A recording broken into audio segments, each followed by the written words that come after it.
One of the most beautiful things about this life is that every single person is faced or given or approached with so many opportunities almost on a daily basis.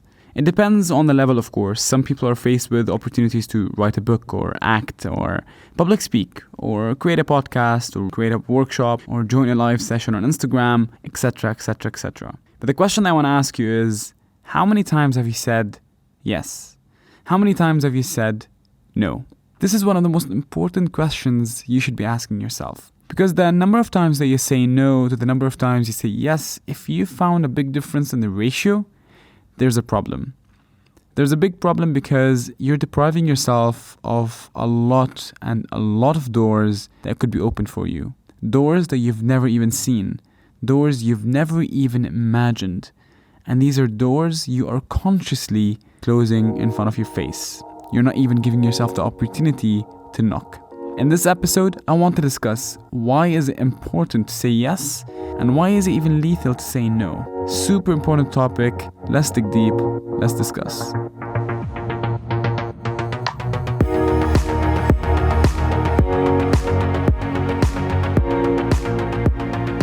This is the Inspire Podcast, the place for all the change makers in this world.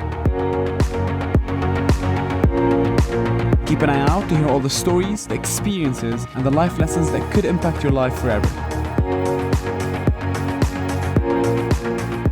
You'll be hearing from me and from young entrepreneurs as well as leaders about what inspired them to inspire others and how they defy the status quo in their own style.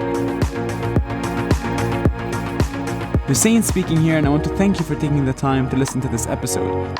I promise it'll be worth the while. But without further ado, it's another day, another topic, another lesson. Let's begin.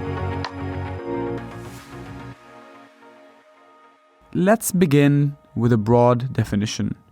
What exactly defines an opportunity? Well, I believe it's very subjective. For me personally, an opportunity is when I'm faced with something that's a little bit bigger than myself. Something that I've always wanted to do, something that I've always wanted to achieve, but I couldn't have done it without this little one opportunity. And then it comes to you and it's up to you. It's either you say yes or you say no. This episode is going to be based on a lovely personal story. It goes back to September 2017.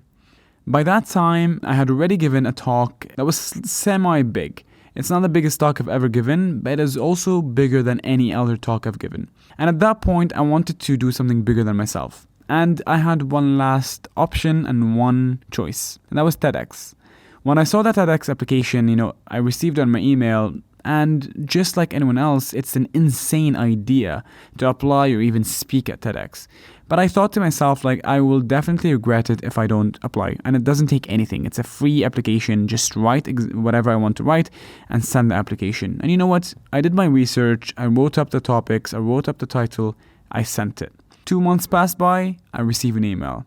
Dear Hussein, we have not accepted you. And I read the email, but I had to accept it. I had to accept the fact that I was not in. The opportunity was simply not mine anymore. Time passed by and, it got to January. One day, I received a call. I was sitting and drinking my coffee and doing my work, and I received a call from a good friend. Her name is Camilla. And Camilla says, listen, I'm on the TEDx team and something big happened. I was like, what exactly is it? And she said, there are 8 people auditioning to be on the TEDx conference. And then one of them got sick.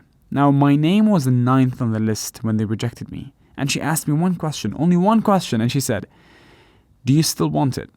Would you mind being the 8th person?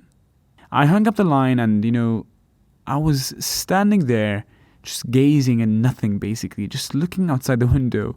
In a very dramatic moment, I asked myself one very important question.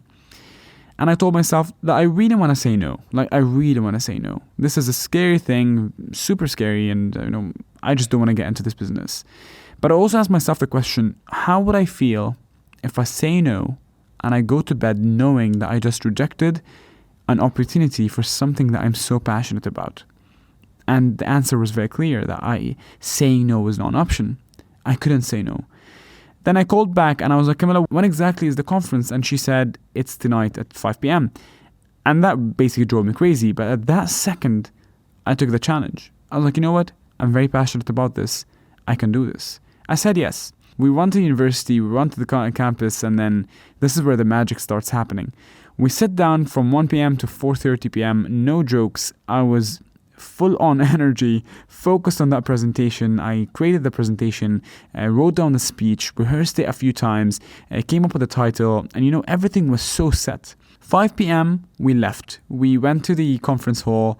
I was preparing myself. I was the last person to speak because I needed a little bit of advantage, and so I was speaking at exactly 7 p.m. I stood there just listening to others speak and in extreme stress and anxiety, you could say, and my name came up. And as I was getting ready, the conference manager just leans towards me. She says, Hussein, if you don't do well, it's absolutely fine. Everyone else had a month to prepare. It is okay not to do fine. And I think while walking towards the podium, so much passion was coming out of me. So much passion was vibrating out. And, the moment I turned around, and that was it. That was it. I think I found myself. As they say, when you find yourself, I genuinely think I found myself. I found a good purpose. I found a good reason for me to wake up every morning. I looked at everyone and I started speaking. And in all honesty, I don't think I said anything from what I wrote down, anything that I had rehearsed. I said everything from my heart. I was talking about a topic I was super passionate about. And at that moment, I think I just grabbed everyone's attention because I spoke with so much passion and so much energy and no fear. Fear disappeared.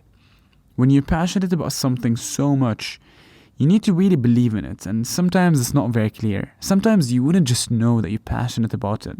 You might not know that you're passionate about, drawing, for example. But you might start drawing and then that could ignite something new in you, something you've never even seen. And it's up to you to accept it or to reject it. At that moment, I accepted it. And then when people had to vote for who they wanted to hear in the main conference, I won. And back then, honestly, I was in such disbelief. I just couldn't believe it. I really couldn't. I sat there and I just asked myself, wow. I was like, wow. It's not that I was very proud. It's not that. It's not really that. It's just because for the first time in my life, I was a step forward. I was a step closer to my dream. And whenever you get that feeling, you really feel a little bit lost because you've been chasing it for so long and now you got it. And now you ask yourself the question, what do I do now? How do I prepare? Where do I start? I promised myself, I was like, this is the moment where I will always look back at, regardless of what happens after, or regardless of how the conference goes, regardless of whether I mess it up, which almost I did, regardless of what anything happens, I'm going to look back at this moment and be super proud. Not because I won in 3 hours, it's because I said yes when I wanted to say no. Time passed by and I stood up on stage and I spoke. If you were to ask me right now, one of the main reasons this specific episode is even being recorded, the passion for it, the energy for it, why did I even think about it? Why did I even think about recording this episode midnight? How did it come to my mind? It goes back to these moments. And for those moments, I'm very thankful. For those moments, I'm very super proud. And this is an advice to you. You are faced with so much opportunity on a daily basis, but how often do you say no? Ask yourself that question. If you do say no, please stop it. I promise you, one of the worst things we could do is assume what's coming towards us, is assume what could happen. Whenever you're faced with an opportunity, whenever you're faced with doing something new, especially when it's something new, say yes. Because these are exactly the roads that are the most exciting. And these are also the roads that happen to have so many other doors you've never even imagined. If a TED Talk took me along the way to this place where I'm recording a podcast, very passionate about it, and I pursued every single morning, then I'm 100% sure that if you were to say yes to anything that you want, you're going to get to exactly where you want. This is it for me, guys. Thank you so much for listening. Today was a bit of a different episode, based on a story rather than factual, motivational, inspirational concepts. I truly hope that you liked it. I tried my best to make it as short as I can. I look forward to hearing your feedback. I really would love to hear it. Positive or negative, it does not matter. It's all very welcome because I always aim to improve this. If there's any specific topic you want to hear about, let me know. I would also love to hear it because I would love to share your voice to the whole world alongside mine. Thank you again. I cannot wait to talk to you in the next episode with another story, another topic, and definitely another experience. We'll talk soon.